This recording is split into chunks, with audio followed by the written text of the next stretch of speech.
இது ISLM model சீரிஸின் 3வது பகுதி. நீங்கள் புதிய பார்வையாளர் என்றால் முதல் 2 பகுதிகளையும் பார்த்துவிட்டு இதனை பார்ப்பது நல்லது. இணைப்பு டிஸ்கிரிப்ஷனில் கொடுக்கப்பட்டுள்ளது. ஒரு முக்கியமான வேண்டுகோள்: நீங்கள் லிக்விடிட்டி ப்ரிஃபரன்ஸ் தியரியில் நன்கு புரிதல் உள்ளவர் என்றால் இப்பாடத்தை தொடரவும். இல்லையென்றால் என்னுடைய liquidity preference theory of interest குறித்த அனைத்து காணொளிகளையும் பார்த்துவிட்டு இப்பாடத்தை தொடர்வது நலம்.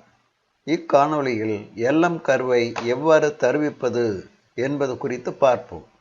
பண தேவை பண அளிப்புக்கு சமமாக இருக்கும்போது பண பொருளாதாரம் சமநிலையில் உள்ளது.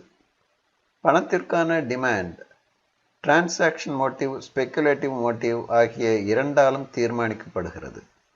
நம்முடைய ஆய்வை எளிமைப்படுத்துவதற்காக ப்ரிகாஷனரி மோட்டிவை டிரான்சாக்ஷன் மோட்டிவோடு இணைத்து பேசியிருக்கிறேன். ஒரு நாட்டின் மானிட்டரி அத்தாரிட்டி பண அளிப்பை தீர்மானம் செய்கிறது. மேலே பாடத்திற்குள் செல்வதற்குள் இவற்றை மனதில் இருத்தி கொள்ளுமாறு கேட்டுக்கொள்கிறேன். இப்பாடத்திலும் நான் 4 வரைபடங்களை பயன்படுத்தப் போகிறேன். ஃபிகர் A பணத்திற்கான ஸ்பெக்குலேட்டிவ் டிமாண்டை குறிக்கிறது. X அச்சில் பணத்திற்கான ஸ்பெக்குலேட்டிவ் டிமாண்டையும் Y அச்சில் இன்ட்ரெஸ்ட் ரேட்டையும் அளவிடுகிறோம். LP கர்வ் ஸ்பெக்குலேட்டிவ் டிமாண்டுக்கானது. ஸ்பெக்குலேட்டிவ் டிமாண்டுக்கும் இன்ட்ரெஸ்ட்டுக்கும் இடையே நிலவும் உறவு எதிர்மறையானது. வட்டி 6% இருக்கும்போது 20 ரூபாயையும் 4% இருக்கும்போது 40 ரூபாயையும் மக்கள் ஸ்பெக்குலேட்டிவ் மோட்டிவ்க்காக வைத்திருக்க விரும்புகின்றனர். Figure C transaction demand for மணியை சித்தரிக்கிறது. டிரான்சாக்ஷன் டிமாண்ட் ஃபார் மணி வருமானம் சார்ந்தது, அதாவது ஃபங்க்ஷன் ஆஃப் இன்கம். வருமானத்தை X அச்சிலும் டிரான்சாக்ஷன் டிமாண்டை Y அச்சிலும் அளக்கிறோம். T என்ற கர்வ் டிரான்சாக்ஷன் டிமாண்ட் ஃபங்க்ஷனை சித்தரிக்கிறது. இது மேல் நோக்கி உயர்ந்து செல்கிறது. இது இன்கமுக்கும் டிரான்சாக்ஷன் டிமாண்டுக்கும் இடையே உள்ள பாசிட்டிவ் ரிலேஷனை வெளிப்படுத்துகிறது. டிரான்சாக்ஷன் மோட்டிவுக்கான மக்களின் பண தேவை 120 ரூபாய் வருமானத்தின் போது 60 ரூபாயாகவும் 160 ரூபாய் வருமானத்தின் போது 80 ரூபாயாகவும் உள்ளது. ஃபிகர் B பண அளிப்பை சித்தரிக்கிறது.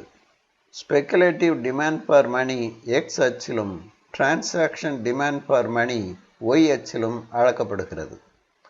பொருளாதாரத்தில் மொத்த பண அளிப்பு 100 ரூபாய்கள்.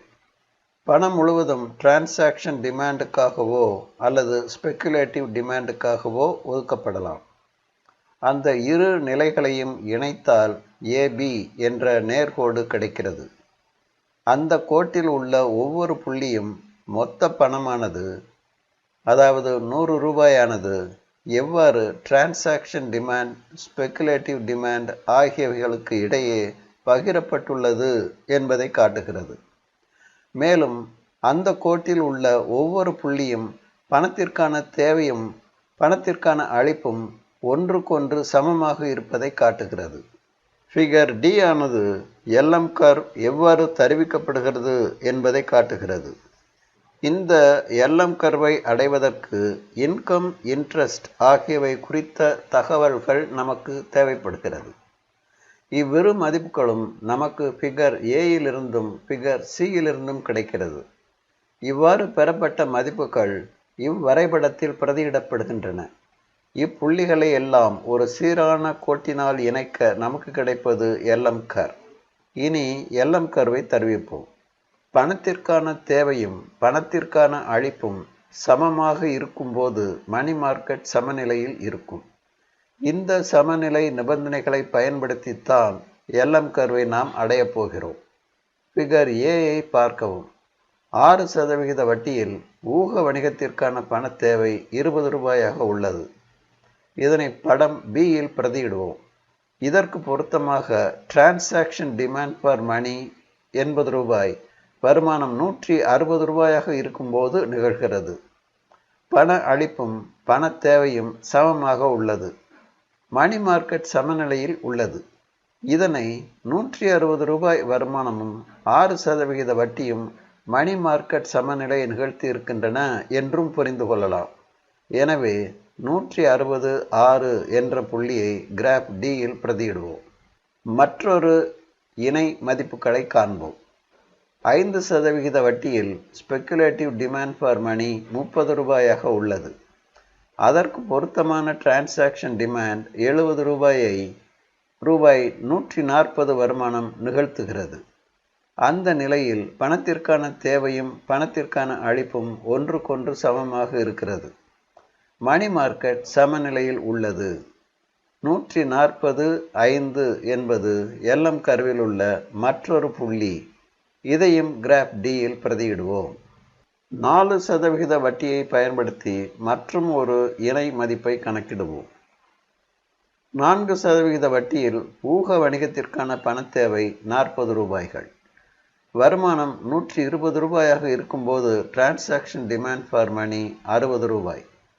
பணத்திற்கான மொத்த தேவை 60 + 40 100 என்பது பண அளிப்பு 100 ரூபாய்க்கு சமமாக உள்ளது. 120.4 என்பதை LM கர்வில் உள்ள மற்றொரு புள்ளியாக எடுத்துக்கொள்வோம். இப்புள்ளியையும் கிராஃப் டியில் குறிப்போம். இதே முறையை பயன்படுத்தி LM கர்வில் உள்ள மற்ற புள்ளிகளையும் நாம் பெற முடியும். இப்புள்ளிகளை எல்லாம் இணைப்பதன் மூலம் LM கர்வை பெறுகிறோம். இது மேல் நோக்கி உயர்ந்து செல்கிறது. மேலும் வருமானத்திற்கும் வட்டிக்கும் இடையே உள்ள பாசிட்டிவ் ரிலேஷனை இது காட்டுகிறது. எப்பொழுதுமே மணி மார்க்கெட் LM கர்வின் மீது செயல்பட்டு கொண்டு சமநிலையிலேயே இருக்கும் என்ற முடிவுக்கு நீங்கள் வந்துவிடக்கூடாது. மணி மார்க்கெட் LM கர்வுக்கு வலப்புறமாகவோ அல்லது இடப்புறமாகவோ இயங்கிக் கொண்டிருப்பதற்கான வாய்ப்புகள் அதிகம்.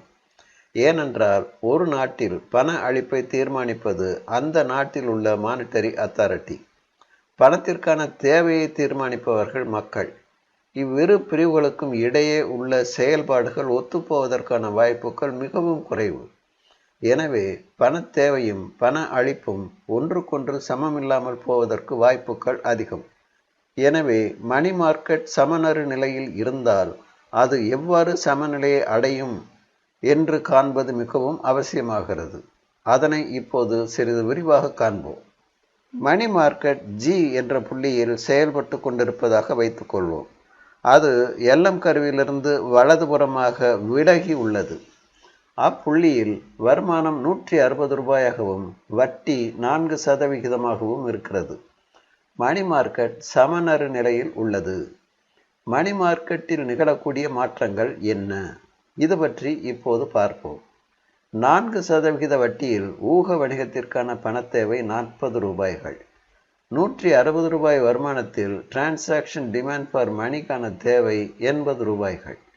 இது ஸ்பெக்குலேட்டிவ் டிமாண்டுக்கான பணத்தேவையுடன் இயைந்து போகவில்லை. பணத்திற்கான மொத்த தேவை 80 + 40 120 ரூபாயானது பண அளிப்பு 100 ரூபாயை விட அதிகம். இதிலிருந்து LM கர்வுக்கு வலதுபுறம் உள்ள புள்ளிகள் அனைத்தும் demand for money supply of மணியை விட அதிகம். எனவே மணி மார்க்கெட் சமநிலையில் இருக்காது என்பதை அறிந்து கொள்ள வேண்டும். வட்டி வீதம் குறைவாக இருப்பதால் ஃபினான்ஸ் மார்க்கெட்டில் கடன் பத்திரங்களின் விலைகள் உயர்வாக இருக்கும். விலை உயர்வினை பயன்படுத்தி அதிக லாபம் பெறும் நோக்கில் கடன் பத்திரம் வைத்திருப்பவர்கள் பத்திரங்களை விற்பார்கள். கடன் பத்திரங்களின் விலைகள் குறையும். வட்டி வீதம் உயரும். வட்டி வீதம் உயர்ந்து 6% என்ற நிலையை அடையும். மணி மார்க்கெட் செங்குத்தாக மேல் நோக்கி நகர்ந்து LM கர்வில் உள்ள ஒரு புள்ளியை அடைந்து சமநிலை பெறுகிறது. H என்ற புள்ளியை எடுத்துக்கொள்வோம். அது LM கர்வுக்கு இடதுபுறமாக உள்ளது. அது 120 ரூபாய் வருமானத்தையும் 6% வட்டியையும் குறிக்கிறது. 6% வட்டியில் ஸ்பெக்குலேட்டிவ் டிமாண்டுக்கான பணத்தேவை 20 ரூபாய். அந்த 120 ரூபாய் வருமானத்தில் டிரான்சாக்ஷன் டிமாண்டுக்கான பணத்தேவை 60 ரூபாய். மணி மார்க்கெட் சமநிலையில் இல்லை. ஏனென்றால் பணத்திற்கான மொத்த தேவை 60 + 20 என்பது பணத்தின் அளிப்பு 100 ரூபாயை விடவும் குறைவாக உள்ளது. H என்ற புள்ளியில் demand for money supply of மணியை விட குறைவு. இது LM கர்வின் இடது பக்கம் உள்ள பகுதி முழுமைக்கும் பொருந்தும். அப்படியானால் மணி மார்க்கெட் இதனை எவ்வாறு எதிர்கொள்ளும்? வட்டி வீதம் உயர்வாக இருப்பதால் கடன் பத்திரங்கள் விலை குறைவாக இருக்கும். மக்கள் கடன் பத்திரங்களை வாங்க தொடங்குவார்கள். கடன் பத்திரங்கள் விலை அதிகரிக்க தொடங்கும். வட்டி வீதம் குறைந்து 4% ஆகும். மணி மார்க்கெட் செங்குத்தாக கீழ் நோக்கி நகர்ந்து LM கர்வில் உள்ள ஒரு புள்ளியில் சமநிலையை அடைகிறது. இனி LM கர்வ் பற்றி நாம் மனதில் நினைவு கொள்ள வேண்டிய விவரங்களை காண்போம். 1. LM கர்வில் உள்ள ஒவ்வொரு புள்ளியும் டிமாண்ட் ஃபார் மணியையும் சப்ளை ஆஃப் மணியையும் சமப்படுத்தி மணி மார்க்கெட்டை சமநிலையில் வைக்கக்கூடிய வருமானம் மற்றும் வட்டி மதிப்புகளை குறிக்கிறது. 2. மணி மார்க்கெட் LM கர்வுக்கு வலதுபுறம் உள்ள ஒரு புள்ளியில் செயல்பட்டு கொண்டிருந்தால் demand for money supply of மணியை விட அதிகம். 3. மணி மார்க்கெட் LM கர்வுக்கு இடதுபுறம் உள்ள ஒரு புள்ளியில் செயல்பட்டு கொண்டிருந்தால் demand for money supply of மணியை விட குறைவு. இத்துடன் இப்பாடம் முடிவடைகிறது. அடுத்த பாடத்தில் குட்ஸ் மார்க்கெட்டும் மணி மார்க்கெட்டும் ஒரே நேரத்தில் சமநிலை என்பது பற்றி காண்போம். மீண்டும் அடுத்த காணொளியில் சந்திப்போம்.